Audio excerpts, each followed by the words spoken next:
오늘 이야기의 주인공은 평생을 근검절약하며 살아온 65살의 어머니 박지숙 씨입니다. 미국 로스앤젤레스에 사는 아들이 보낸 다정한 편지에 감동해 이제는 미국에서 남은 생을 편히 보낼 수 있겠구나 믿고 비행기에 몸을 실었죠. 하지만 누가 상상이나 했을까요? 도착한 지 채 일주일도 되지 않아 화기애애해야 할 환영 만찬은 정교하게 짜인 계산서로 변했습니다. 며느리는 미소를 지으며 가계부 내역을 내밀었습니다.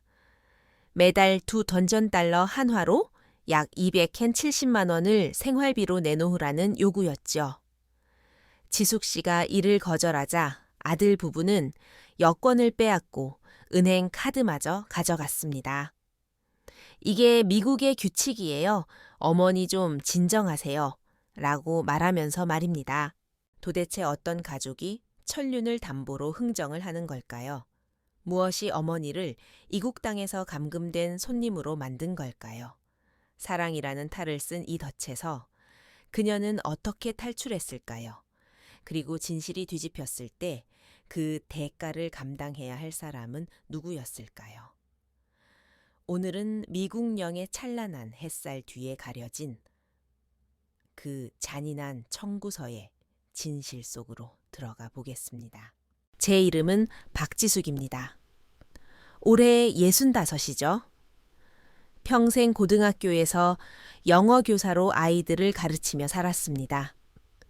은퇴 후의 삶은 안락했지만 한편으로는 조금 외로웠습니다. 남편은 일찍 세상을 떠났고 외아들 민석이는 수년 전 미국으로 건너가 뿌리를 내렸거든요. 제 일상은 마치 미지근한 백차 한 잔처럼 아무런 파도 없이 고요하기만 했습니다. 그러던 반년 전 로스앤젤레스에서 걸려온 영상통화. 한 통이 제 평온했던 삶에 설탕 한 덩이를 떨어뜨린 듯 달콤한 파문을 일으켰습니다. 화면 속에는 아들의 대학 동창이자 지금은 아내인 며느리 혜린이가 밝은 미소를 짓고 있었습니다. 그녀 역시 민석이와 함께 미국으로 건너가 이제는 어엿한 미국 시민권자가 되었죠. 어머니, 이거 좀 보세요. 혜린이는 흥분한 듯 카메라를 창밖으로 돌렸습니다. 캘리포니아 특유의 눈이 시리도록 사치스러운 햇살이 쏟아지고 있었습니다. 정갈하게 다듬어진 푸른 잔디밭과 반짝이는 파란 수영장이 보였죠. 저희 새 집으로 이사했어요. 방이 5개나 되고 정원도 정말 넓어요. 민석 씨랑 제가 어머니를 위해 햇볕이 가장 잘 드는 방을 비워뒀답니다. 이어 카메라는 미국에서 태어나 자란 8살 손녀 지우에게 향했습니다. 지우는 골든 리트리버를 껴안은 차에 서툰 한국말로 수줍게 말했습니다. 할머니 보고 싶어요. 언제 미국 와서 나랑 놀아줄 거예요. 마지막으로 아들 민석이가 나타났습니다. 지난번보다 조금 더 성숙해 보였지만 어딘가 피곤해 보이기도 했습니다. 엄마 한국에 혼자 계시는 게 늘 마음이 안 놓여요. 저희도 이제 자리를 잡았으니 이쪽으로 오셔서 저희랑 같이 지내시는 건 어떠세요? 그 후 반년 동안 이런 영상 통화는 매주 정기적인 일과가 되었습니다. 그들은 로스앤젤레스의 따뜻한 햇살이 제 고질병인 신경통에 아주 좋을 거라고 말했습니다. 단지 내에는 노인들을 위한 클럽도 있고 거기서 미국 할머니들에게 서예나 한국화를 가르쳐 줄 수도 있다고 했지요. 지우의 한국어가 점점 서툴러지니 은퇴한 국어 선생님. 실제로는 영어였지만 그들은 실력을 믿었습니다. 의 손길이 절실하다며 저를 유혹했습니다. 어느 날 저녁 우체부 벨 소리에 나가보니 로스앤젤레스에서 온 등기 우편이었습니다. 두툼한 봉투 안에는 최근 생활상이 담긴 사진 몇 장과 정성스레 타이핑된 편지가 들어 있었습니다. 푸른 하늘과 잔디 민석이와 혜린이가 집 앞에서 환하게 웃는 모습, 그리고 잔디밭에서 강아지를 안고 이빨을 드러내며 웃는 지우의 사진들. 편지의 마지막 문구는 제 마음을 오랫동안 붙잡았습니다. 엄마 평생 고생하셨으니 이제 복을 누리셔야죠.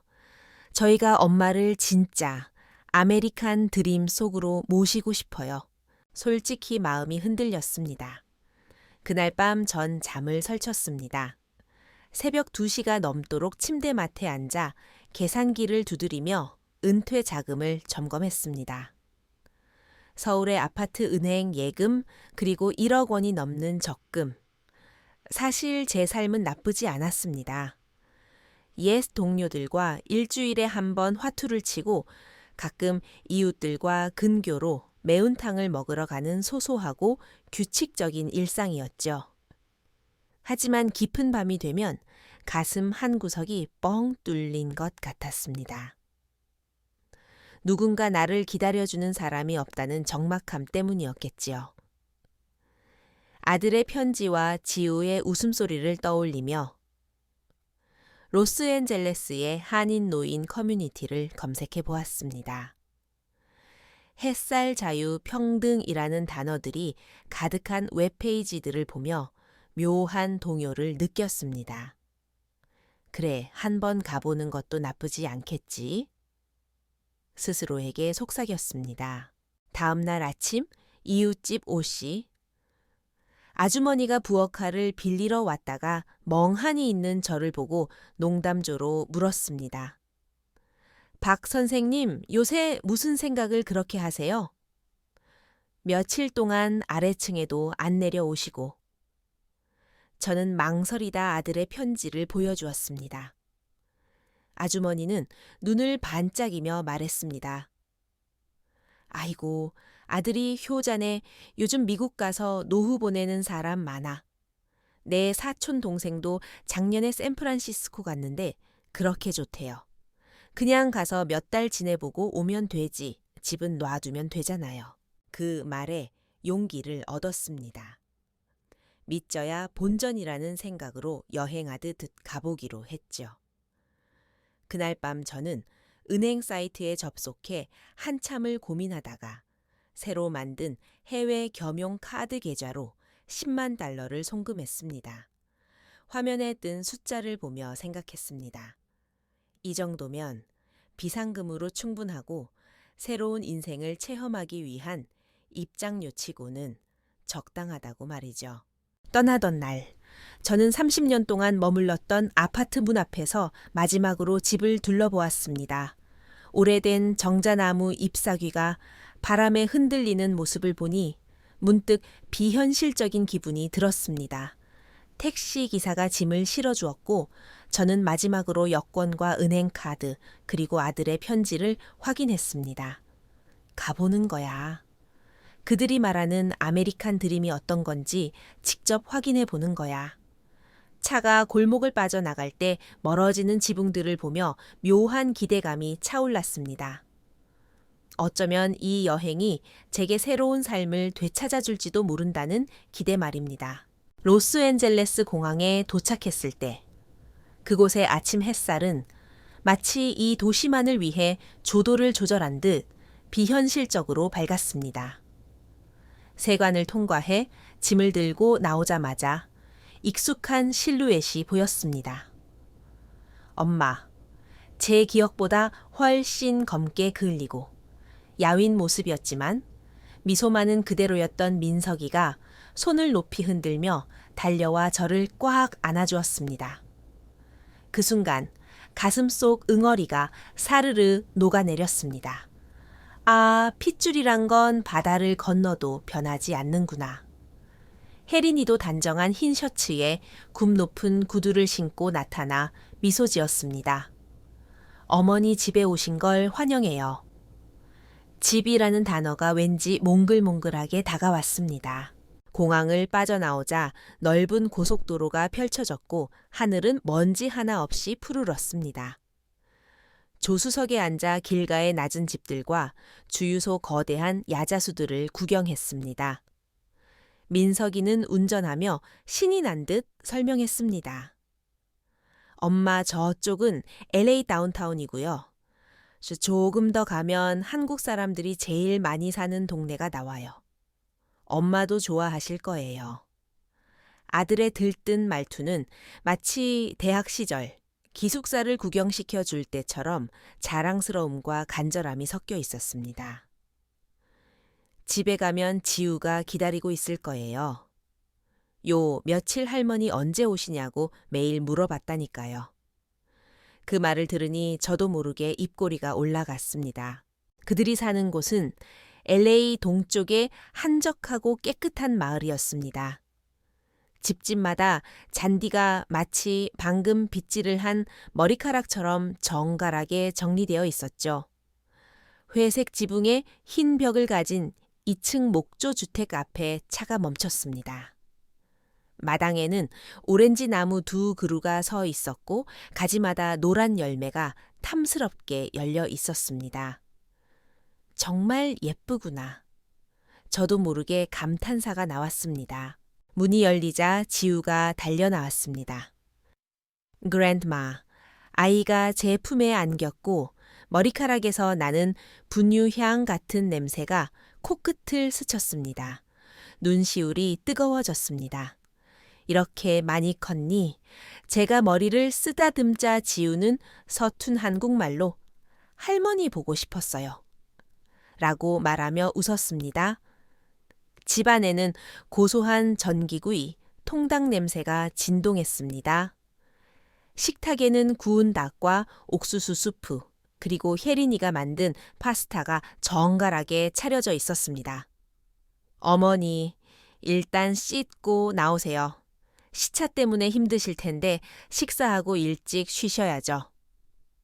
혜린이의 목소리는 다정했고 미소는 격식이 있었습니다. 그 순간 전 진심으로 이 여행이 제 인생의 새로운 시작이 될 거라 믿었습니다. 처음 일주일은 온통 따뜻한 배려 속에 흘러갔습니다. 매일 아침 키립시면 창가로 햇살이 스며들었고 민석이는 출근 전 저를 위해 커피를 내려주었습니다. 퇴근한 혜린이는 저를 데리고 근처 마트에 장을 보러 갔죠. 어머니, 여기 한국 간장도 있어요. 저쪽엔 버블티 가게도 있고요. 그녀는 세심하게 마을을 소개해 주었고 주민센터에 실버 태극권 수업에 등록해 주겠다는 제안도 했습니다. 밤이면 3대가 둘러앉아 저녁을 먹었습니다. 아들은 회사 일을 며느리는 병원 동료들의 이야기를 지우는 학교 숙제를 보여주며 웃음소리가 끊이지 않았습니다. 그래, 아이들이 정말 잘 컸구나. 여기서 평온하게 늙어가도 좋겠다. 그런 생각까지 들었습니다. 하지만 그 천국 같은 평화는 딱 일주일 뿐이었습니다. 심판의 날은 제가 로스앤젤레스에 도착한 지 8번째 되는 날 밤 소리 없이 찾아왔습니다. 그날도 여느 때와 다름없이 평범한 저녁이었습니다. 혜린이는 풍성한 저녁 식사를 준비했고 우리는 긴 식탁에 둘러앉아 훈훈한 분위기 속에서 식사를 마쳐가고 있었습니다. 그런데 식사가 중반쯤 지났을 때 혜린이가 나이프와 포크를 내려놓고 입가를 닦았습니다. 그녀의 동작은 아주 우아했지만 저를 바라보는 눈빛은 순식간에 진지하게 바뀌어 있었습니다. 어머니, 그녀가 미소를 지으며 입을 뗐습니다. 저희랑 작은 상의를 하나 하셨으면 해서요. 순간 가슴이 철렁했습니다. 그 미소는 너무나도 준비된 것이었기 때문입니다. 그녀는 식탁 옆 서랍에서 폴더 하나를 꺼냈습니다. 안에는 종이 몇 장이 들어 있었죠. 첫 페이지에는 영어로 크게 Family Expense Report, 가계 지출 보고서라고 적혀 있었습니다. 그녀는 첫 페이지를 넘기더니 다정하면서도 전문적인 어조로 읽어 내려가기 시작했습니다. 모기지 대출금 2,800달러, 수도 관결비 600달러, 보험료, 이올을 200달러, 지유, 학비 800달러, 식비 및 잡화, 이온 500달러, 차량 유지비. 그녀는 마치 오랫동안 연습한 보고서를 발표하듯 거침없이 읽어 내려갔습니다. 저는 멍하니 그 소리를 들으며 몸이 차갑게 식어가는 것을 느꼈습니다. 마지막 페이지 하단에는 빨간 글씨로 총합계가 적혀 있었습니다. 1만 달러가 넘는 금액 한화로 장차 300만 원이 훌쩍 넘는 거금이었습니다. 저는 이해할 수 없다는 표정으로 혜린이를 보았습니다. 하지만 그녀의 얼굴에는 여전히 날씨 이야기를 하듯 편안하고 달콤한 미소가 걸려 있었지요. 그리고 그녀는 제 모든 환상을 산산조각 내는 잔인한 말을 너무나 당연하다는 듯 내뱉었습니다. 어머니, 이제 어머니도 이 가족의 일원이 되셨으니까 가계 지출을 분담해 주셔야 할 것 같아요. 이건 지난달 가계부예요. 머릿속에서 웅 하는 소리가 났습니다. 망치로 뒤통수를 세게 엇맞은 기분이었습니다. 가계 분담이라니. 혜린이는 미소를 유지하며 말을 이었습니다. 어머니께서 일부분을 도와주시면 좋겠어요. 예를 들어 매달 던진 달러 정도요. 가족으로서 지원해 주시는 거라고 생각하면 좋겠죠. 이제 어머니도 저희 가족의 구성원이시잖아요. 그렇죠, 여보? 그녀는 민석이를 돌아보았습니다.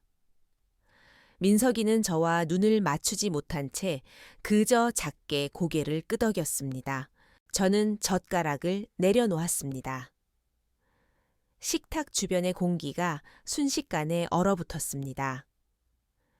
혜린아, 그러니까 내가 너희한테 매달 $2,000씩 내야 한다는 뜻이니.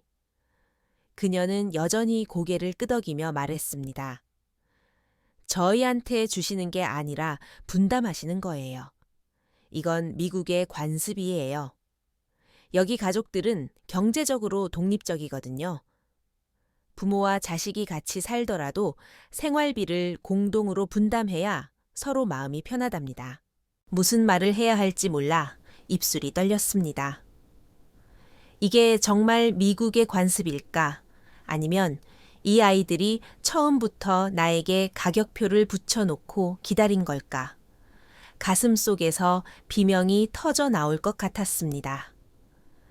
혜린아, 내가 오기 전엔 민석이한테 이런 얘기 한 번도 못 들었단다. 그제야 민석이가 고개를 들었습니다. 목소리는 딱딱하게 굳어 있었습니다. 엄마, 혜린이 말이 맞아요. 미국에선 이게 아주 정상적인 일이에요. 엄마도 여기서 물 쓰고 전기 쓰고 음식 드시잖아요. 혜린이는 그냥 우리 모두가 더 원만하게 지내길 바라서 그러는 거예요. 아들을 몇 초 동안 빤히 쳐다보았습니다. 목구멍에 가시가 걸린 듯 아무 말도 나오지 않았습니다. 혜린이는 소형카드 단말기 하나를 제 앞으로 슬쩍 밀어놓았습니다. 어머니, 이게 더 편하실 거예요. 가지고 오신 카드로 바로 결제하시면 저희가 따로 은행에 갈 필요도 없으니까요. 단말기를 내려다보는 제 머릿속은 하얗게 변했습니다. 저는 억지로 메마른 웃음을 터뜨렸습니다. 미국식 규칙이란 거 참 재미있구나. 그런데 말이다, 만약 나중에 너희가 늙어서 지우가 너희한테 월세랑 전기세 내놓으라고 하면 그때도 기분이 좋겠니? 순간 분위기가 싸늘해졌습니다. 혜린이의 미소는 변함없었지만 눈빛이 차갑게 번뜩였습니다. 어머니, 그건 상황이 다르죠? 저희는 그저 서로를 존중하자는 의미예요. 저는 단말기를 조용히 밀어냈습니다. 돈으로 매기는 게 존중은 아니란다. 난 내 아들을 보러 온 거지 학원비를 내러 온 게 아니야. 제 목소리가 파르르 떨리고 있었습니다. 민석이가 입을 떼려 했지만 혜린이가 그를 가로막았습니다. 어머니 화내지 마세요. 그냥 상의하는 것뿐이니까요. 상의할 필요 없다. 난 이 집의 짐이 되고 싶지 않아. 저는 그대로 방으로 들어와 문을 닫았습니다. 심장이 광분한 듯 뛰고 있었습니다. 침대에 앉아 떨리는 손을 부여잡았습니다. 창밖의 LA 달빛은 너무나도 밝았지만 제 방 안까지는 닿지 않았습니다. 서울의 베란다에서 아들의 편지를 읽으며 설레하던 제 모습이 떠올랐습니다. 그 편지에 적혀 있던 아메리칸 드림의 실체가 고작 이런 것이었다니. 그날 밤 저는 더 이상 한마디도 하지 않았습니다. 거실에서 그릇 치우는 소리, 아들 부부가 나지막이 속삭이는 소리가 단편적으로 들려오다 이내 정적이 찾아왔습니다. 저는 깨달았습니다. 저 식탁 위의 온정은 이제 다시는 돌아오지 않을 것이라는 사실을요. 문이 닫히자 거실의 소음도 차단되었습니다. 차가운 손가락 끝을 무릎에 대고 앉아 있었습니다. 벽에 걸린 가족 사진이 마치 저를 비웃는 듯했습니다.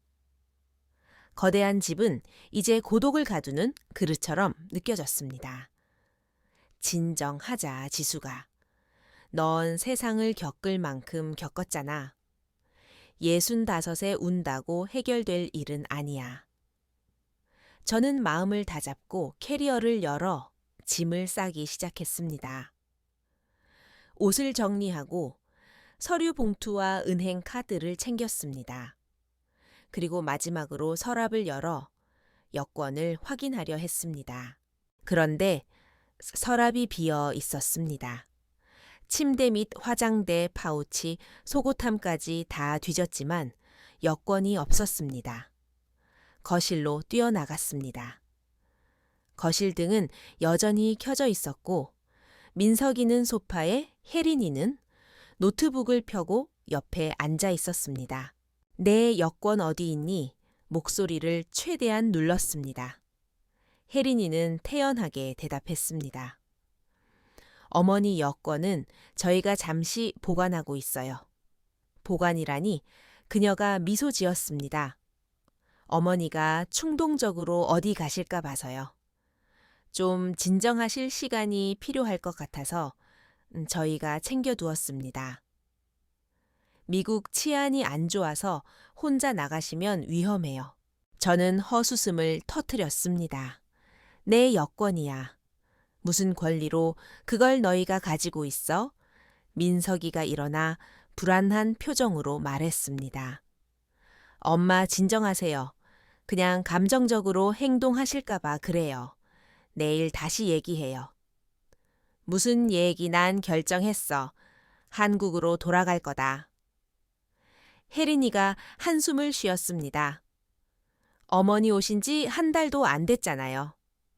비행기 표도 비싸고 비자 문제도 있는데 이렇게 가시는 건 비이성적이에요. 저는 혜린이의 얼굴을 뚫어지게 쳐다보았습니다. 그 정교한 미소가 이제는 괴물처럼 보였습니다. 비이성적이라고 너희는 나를 인출기로 보면서 이성을 논하니 처음부터 계획한 거였지? 편지와 사진으로 나를 속여서 데려온 다음 가계 분담이니 뭐니 돈을 뜯어내려고 돈이 필요하면 줄 수도 있어. 하지만 난 누구에게도 빚진 거 없다. 30년 동안 네 아빠 없이 너를 키운 건 이런 대접을 받으려고 한 게 아니야. 혜린이의 미소가 사라졌습니다. 그녀가 차갑게 말했습니다. 어머니, 감정적으로 굴지 마세요. 저희가 강요한 적 없어요. 어머니가 직접 오신 거잖아요. 가슴에 대못이 박히는 기분이었습니다. 더 이상 말이 나오지 않았습니다. 좋아, 지금 당장 여권 내놔. 민석이와 혜린이가 눈빛을 교환했습니다. 민석이의 목소리가 딱딱해졌습니다. 어머니가 진정하시면 그때 드릴게요. 저는 그들에게 다가갔습니다. 지금 당장 돌려달라고. 혜린이가 민석이 앞을 가로막으며 날카롭게 소리쳤습니다. 어머니 이러지 마세요. 지금 제정신이 아니시잖아요. 다 어머니를 위해서 그러는 거예요. 나를 위해서. 저는 멍하니 웃었습니다. 나를 위한다는 게 돈을 내놓으라 하고 여권을 뺏고 집에 가지 못하게 하는 거라니. 공항에서 환하게 웃으며 집에 온 걸 환영해요라고 했던 그 말이 떠올랐습니다. 그들이 말한 집은 감옥이었던 겁니다. 제가 방으로 돌아가려 하자 혜린이가 문 앞을 막아섰습니다. 어머니 비행기표 예약 못하시게 은행 카드랑 휴대폰도 저희가 보관할게요. 대응할 틈도 없이 그녀의 손이 제 코트 주머니로 들어왔고 순식간에 지갑과 휴대폰을 뺏어갔습니다. 혜린아. 제가 비명을 질렀지만 그녀는 물러서지 않았습니다. 어머니 상태가 정말 걱정돼서 그래요. 저희가 안전을 보장해 드려야 하니까요. 민석이는 그저 곁에서 저를 말릴 뿐이었습니다. 엄마 이러지 마세요. 저는 아들의 손을 뿌리쳤습니다. 만지지 마라. 제가 금이야 오기야 키운 자식 어릴 때 제가 아프면 울면서 제 이마를 짚어주던 그 아이가 지금은 낯선 사람처럼 고개를 숙이고 서 있었습니다. 감금된 지 사흘쯤의 순간이 지옥 같았습니다. 여권, 카드, 휴대폰. 외부와 연락할 모든 수단이 아들의 서랍 속에 갇혔습니다. 그들은 더 이상 가짜 미소를 짓지 않았습니다. 식사 때가 되면 죄인에게 밥을 주듯 방문 앞에 쟁반을 놓아줄 뿐이었죠. 창밖의 캘리포니아 햇살은 여전히 눈부셨지만 제 마음은 서울의 가장 추운 겨울비보다 더 시렸습니다. 탈출을 시도해봤지만 육중한 문은 밖에서 잠겨 있었고 창밖으로 소리를 질러봐도 인적이 드문 미국 교외 지역에선 제 목소리가 새 몇 마리를 놀라게 할 뿐이었습니다. 절망이 덩굴처럼 제 심장을 조여왔습니다. 반전은 셋째 날 깊은 밤에 찾아왔습니다. 침대에 누워 뜬 눈으로 천장을 바라보고 있는데 방문이 아주 조금 열렸습니다. 저는 깜짝 놀라 일어났습니다. 작은 실루엣 하나가 고양이처럼 살금살금 들어왔습니다. 지우였습니다. 8살 손녀 지우가 분홍색 잠옷을 입고 무언가를 손에 꽉 쥔 채 제 곁으로 다가왔습니다. 그리고 차갑고 금속성 어린 물건을 제 손에 쥐어주었습니다. 제 휴대폰이었습니다. 할머니 미안해요. 지우의 목소리는 모기 소리만큼 작았고 울음이 섞여 있었습니다. 심장이 덜컥 내려앉았습니다.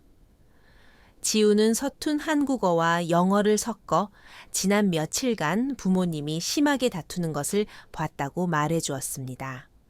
민석이는 그래도 자식이라 양심의 가책을 느껴 이를 키우지 말자고 했지만 혜린이는 강경하게 저를 굴복시켜 돈을 받아내야 한다고 고집을 피웠던 모양입니다. 지우는 제 손을 꽉 잡으며 속삭였습니다. 할머니 빨리 도와달라고 전화하세요. 저는 이 아이를 꽉 껴안았습니다. 제 생명줄 같은 기회였습니다. 지우가 돌아간 후 저는 즉시 문을 잠그고 휴대폰을 켰습니다. 배터리가 얼마 남지 않았지만 정신을 집중했습니다. 평생 영어 교사로 살아온 저에게 언어는 가장 강력한 무기였습니다. 구글 검색창에 키워드를 입력했습니다.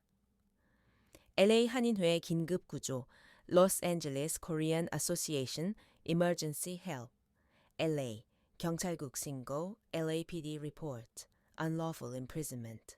먼저 LA 한인회에 24시간 긴급 전화를 걸었습니다. 침착한 중년 남성의 목소리가 들렸습니다. 저는 최대한 낮고 빠른 목소리로 제 이름, 여권 번호, 그리고 아들 부부에 의해 감금되어 여권을 뺏겼다는 상황을 명확하게 전달했습니다. 상대방은 사태의 심각성을 즉시 인지했습니다. 박 선생님 겁내지 마세요. 주소를 알려주시면 저희가 바로 사람을 보내겠습니다. 이어 저는 망설임 없이 99111에 전화를 걸었습니다. 제 생애 가장 차분하고 논리적인 영어로 상담원에게 상황을 보고했습니다. 제 이름은 박지숙입니다. 한국에서 온 여행객인데 아들 부부가 제 의사에 반해 저를 감금하고 여권을 뺏었습니다. 저는 지금 위험에 처해 있습니다. 모든 통화를 마친 후 저는 통화 기록과 검색 흔적을 모두 지우고 휴대폰을 다시 매트리스 깊숙이 숨겼습니다. 남은 것은 기다림뿐이었습니다.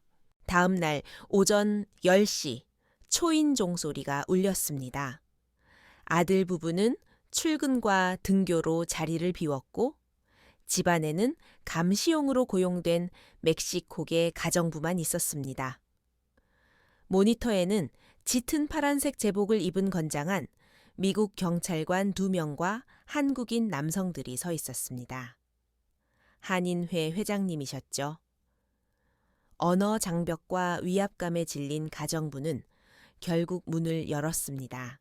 당신이 박지숙 씨입니까? 경찰이 엄중하게 물었습니다.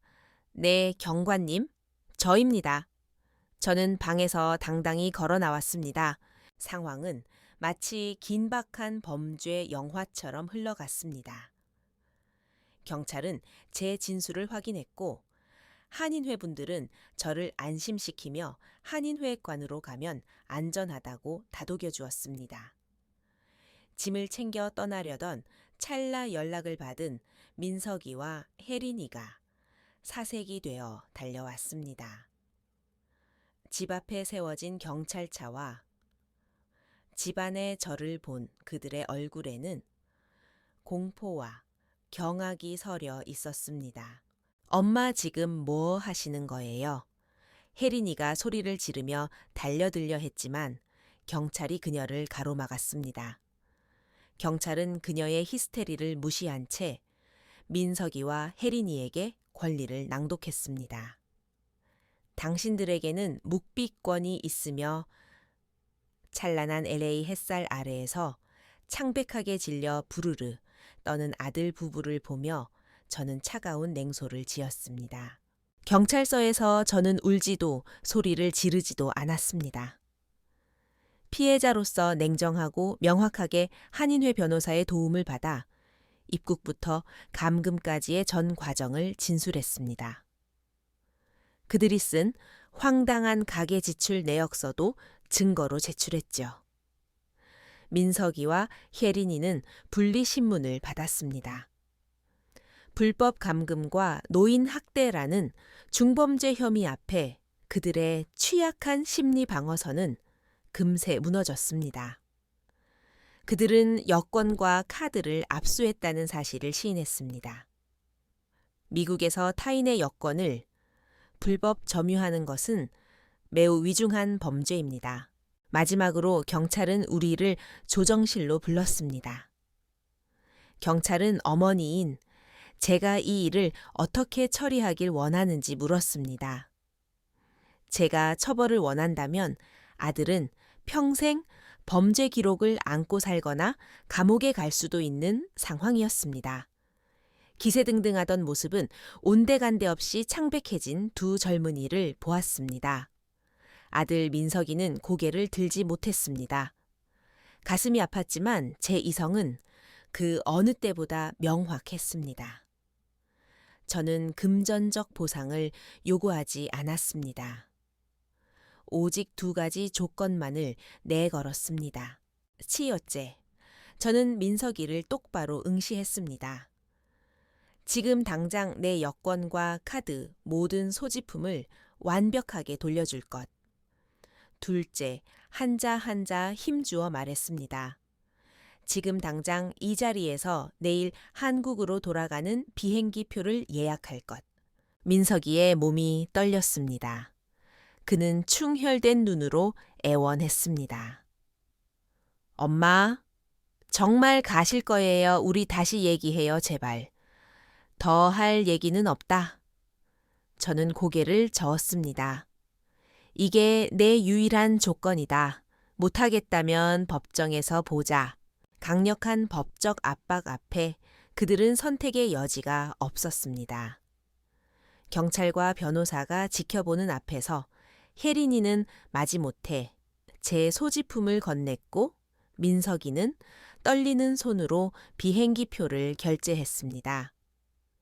일이 마무리되자 저는 그들을 돌아보지 않고 한인회 분들에게 깊이 머리 숙여 감사 인사를 전했습니다.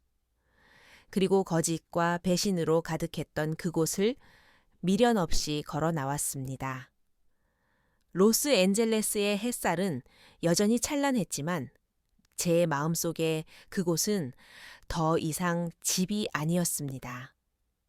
제 진짜 집은 태평양 건너편에 있었죠.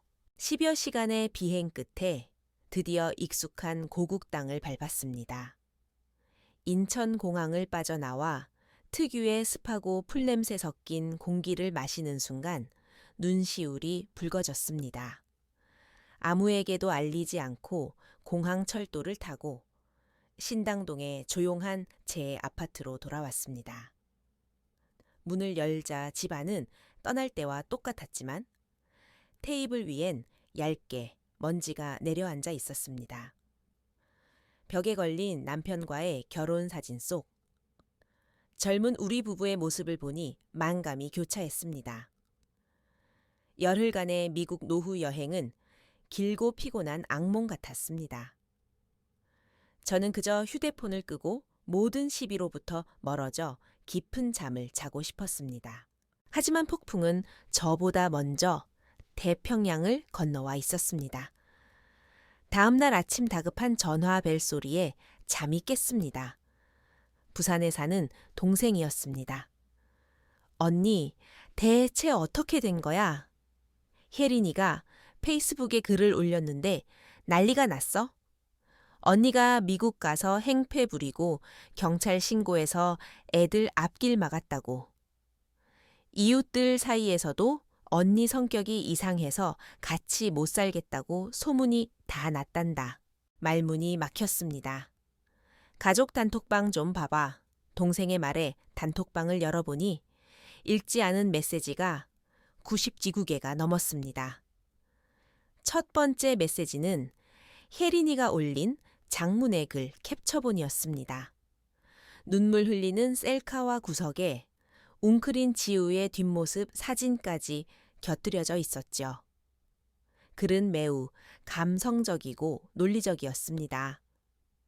효심으로 어머니를 모셨는데 제가 환경에 적응하지 못해 히스테리를 부렸고 밥투정에 잠투정까지 하며 애들에게 소리를 질렀다는 내용이었습니다. 홧김에 경찰까지 불러 자기들을 범죄자 취급했다며 명예가 실추되었다고 울먹였습니다. 마지막 문구는 이랬습니다. 어떤 어머니들은 왜 자식을 끝까지 놓아주지 않고 괴롭히는지 정말 이해할 수 없네요. 그 글자는 제 가슴에 대못을 박았습니다. 댓글들은 더 가관이었습니다. 아들이 그렇게 효잔데 왜 저러실까? 미국 문화를 모르시네 같은 비난들이 쏟아졌습니다. 저는 아무 대꾸도 하지 않았습니다. 그 메시지들을 보며 가슴속 깊은 곳에서 차가운 기운이 올라왔습니다. 그것은 분노가 아니라 깨달음이었습니다. 사람들은 진실보다 눈앞의 연극을 더 믿고 싶어 한다는 사실을요. 며칠 동안 전화가 빗발쳤습니다. 그냥 좀 참지 그랬니? 미국 사는 애들이 얼마나 힘들겠어. 같은 훈수부터 대놓고 저를 나무라는 소리까지. 저는 그 소리들이 마치 아주 먼 곳에서 들려오는 환청처럼 느껴졌습니다. 그들이 말하는 사람은 제가 아니라 낯선 연극배우 같았지요. 그날 밤 저는 홀로 베란다에 앉아 찻잔을 앞에 두고 결심했습니다. 그들이 거짓으로 나를 파멸시키려 한다면 나는 진실로 이 연극을 끝내주마. 저는 서재로 가서 책상 맨 아래 서랍을 열었습니다. 10년도 넘은 귀퉁이가 해진 낡은 수첩을 꺼냈습니다. 거기 적힌 제혁가이라는 이름을 손으로 쓸어 보았습니다. 민석이의 대학 동창인 그는 수완이 좋고 발이 넓은 아이였지요. 민석이가 미국 취업 비자를 받을 때 큰 도움을 줬던 인물입니다. 당시 고맙다며 제가 두툼한 사례비도 챙겨줬던 기억이 납니다. 저는 떨리는 손으로 전화번호를 눌렀습니다. 여보세요. 중년 남성의 목소리가 들렸습니다. 재혁이니 나 민석이 엄마다. 상대방은 당황한 듯 했지만 이내 반갑게 인사했습니다. 저는 안부 인사도 생략한 채 본론으로 들어갔습니다. 재혁아 10년 전 민석이 비자 서류 만들 때 일 기억하니 수화기 너머로 정적이 흘렀습니다. 저는 제가 미국에서 겪은 수모와 지금 아들 부부가 한국에서 저를 매장하려 하는 상황을 가감없이 털어놓았습니다. 나는 이제 엄마로서 할 만큼 했다. 저들이 나를 바보로 만들고 내 명예를 짓밟는다면 나도 더 이상 참지 않겠다. 당시 비자를 받기 위해 위조했던 경력 증명서, 허위 고용 계약서, 네가 가지고 있는 그 모든 증거가 필요하다. 재혁이는 한참을 망설였습니다. 선생님, 정말 괜찮으시겠어요? 이거 터지면 민석이 미국 생활은 끝입니다. 알고 있다. 저는 눈을 감았습니다. 가족을 먼저 부순 건 내가 아니라 그들이다. 사흘 뒤 두툼한 서류 봉투가 도착했습니다. 송금 내역 은행 장호, 증명서, 이메일 캡처.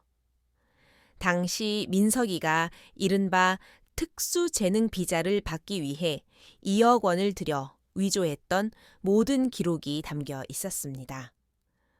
그 돈은 당시 제가 집을 줄여가며 마련해준 돈이었지요. 그때 민석이는 제 어깨를 안으며 엄마 성공해서 꼭 호강시켜 드릴게요 라고 했었습니다. 이제 보니 그 약속은 가장 비싼 거짓말이었습니다. 저는 서류들을 정리하며 묘한 평온함을 느꼈습니다. 분노가 타버린 자리엔 결연한 의지만이 남았습니다. 깨끗한 봉투에 수신인을 적었습니다. U.S. Immigration and Customs Enforcement, 미국 이민국 및 세관 집행국. 편지를 쓰는 제 손은 떨리지 않았습니다. 익명으로 서류를 동봉하며 영어로 한 문장을 적었습니다. This is not revenge. This is truth. 이것은 복수가 아니라 진실이다. 다음 날 아침, 우체국 투입구에 편지를 넣었습니다. 탁 소리와 함께 편지가 들어가는 순간 저는 태평양 너머 아들이 쌓아 올린 거짓의 성이 무너지는 소리를 들었습니다.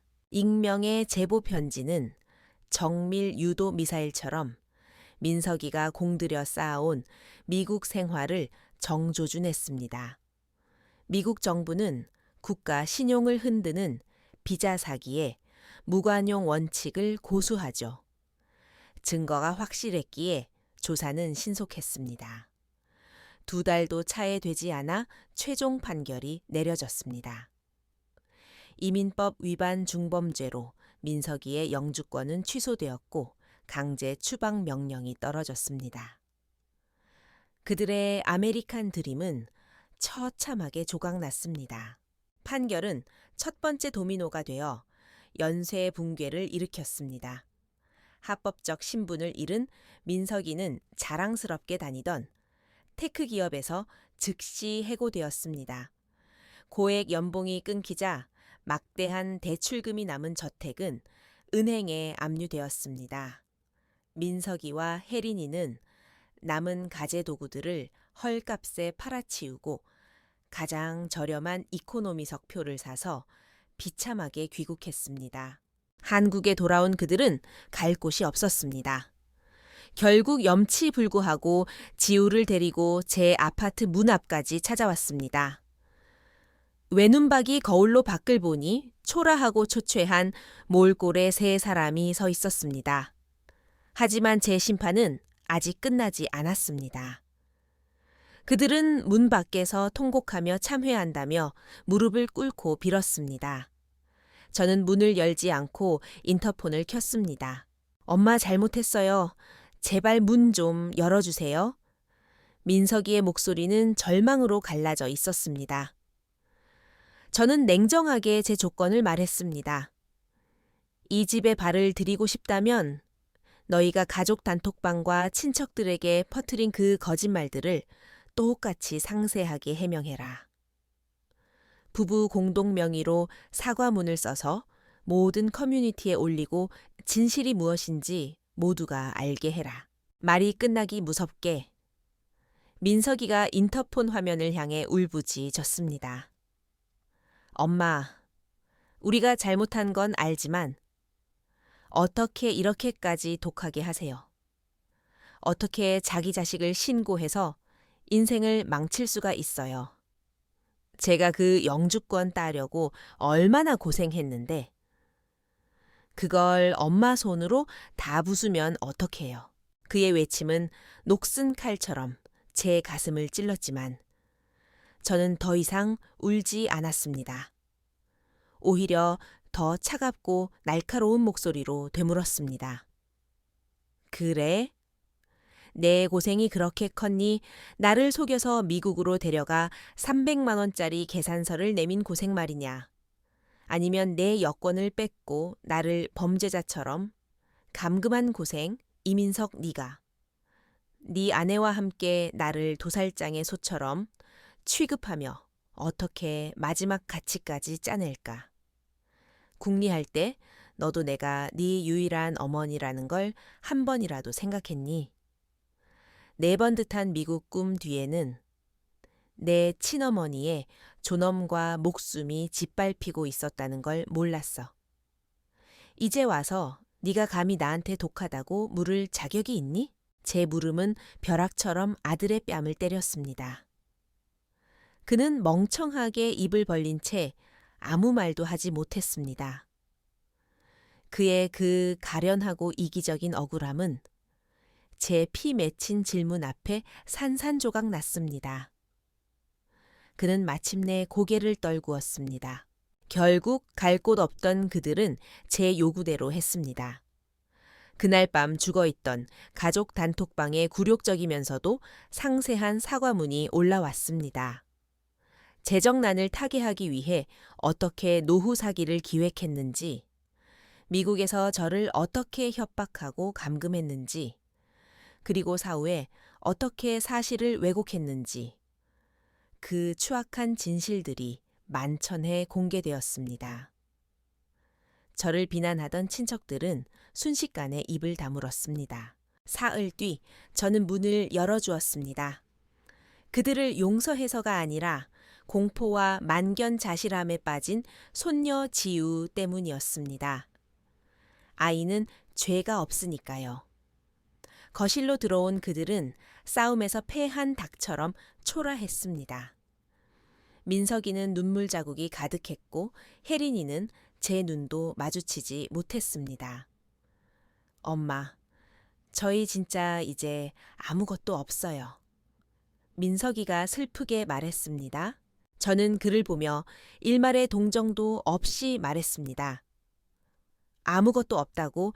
이민석, 네가 언제 무언가를 가진 적이 있었니?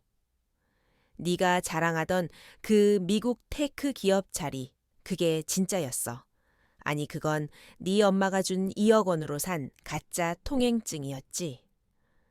내 영주권. 그것도 허위 경력 위에 세워진 모래성 아니었니? 수영장 딸린 대저택과 외제차. 그건 은행 빚으로 만든 허영의 거품일 뿐이었어. 저는 그들 앞에 서서 부르르 떨리는 민석이의 눈을 똑바로 쳐다보았습니다. 너희의 아메리칸 드림은 처음부터 끝까지 구역질 나는 거짓말이었어. 내가 부순 게 아니라 이제야 너희의 본 모습인 빈손으로 돌아온 것뿐이다. 너희가 잃은 건 영주권이나 집이 아니야. 자식으로서의 효심, 아내로서의 염치, 그리고 인간으로서의 정직과 바닥. 너희는 그걸 잃은 거다.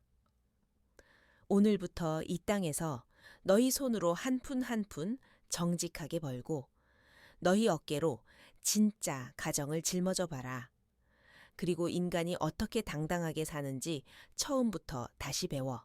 그날 밤 저는 그들을 집에 머물게 하지 않았습니다. 근처에 제 돈으로 작은 원룸을 얻어주고 석 달치 월세를 내주었습니다. 이게 내가 엄마로서 도와주는 마지막이다.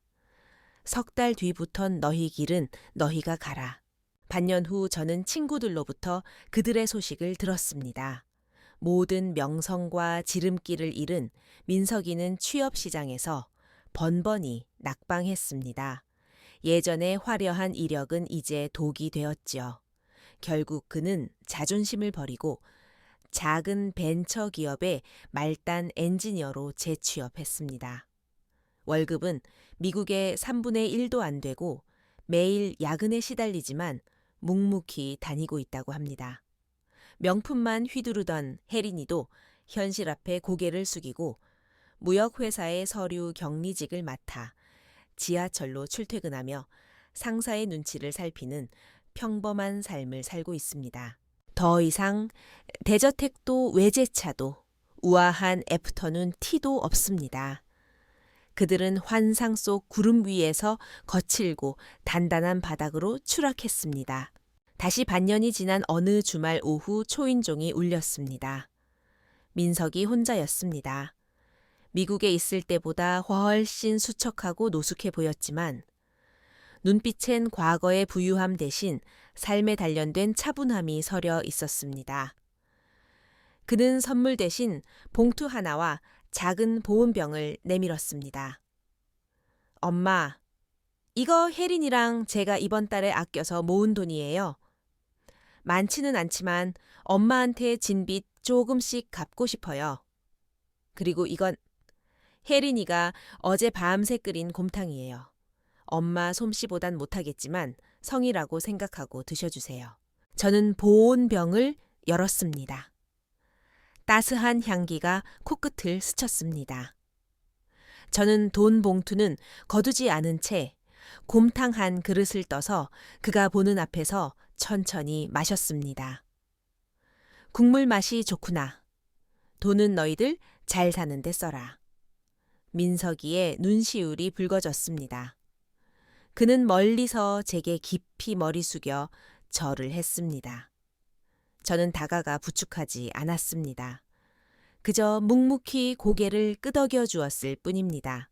저는 압니다.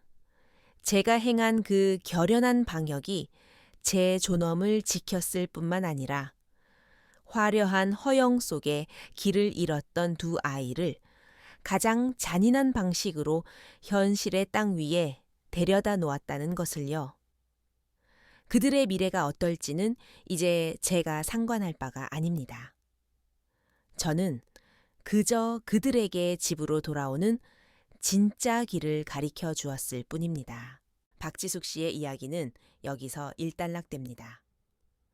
아름다운 미국의 노후 꿈에서 시작해 결연한 폭로로 끝난 이 여정 여러분은 어떻게 보셨나요? 누군가는 자식의 꿈을 제 손으로 무너뜨린 어머니가 너무 독하다고 생각할지도 모릅니다. 하지만 누군가는 그런 냉혹한 배신 앞에 이것이야말로 진정한 자기 보호이자 길 잃은 자식에게 줄 수 있는 가장 뼈 아픈 교육이라고 믿을 것입니다. 아하, 만약 여러분이 박지숙 씨였다면 여권을 뺏기고 감금당한 그 순간 어떻게 행동하셨을까요? 효도가 비즈니스가 되고 천륜의 가격표가 붙을 때 부모와 자식 사이의 돈의 경계는 어디에 그어야 할까요? 여러분의 생각을 들려주세요. 진정한 저력은 누군가에게 의지하는 것에서 나오는 것이 아니라 스스로의 지혜와 결코 포기하지 않는 존엄에서 나온다는 사실을 잊지 마시길 바랍니다.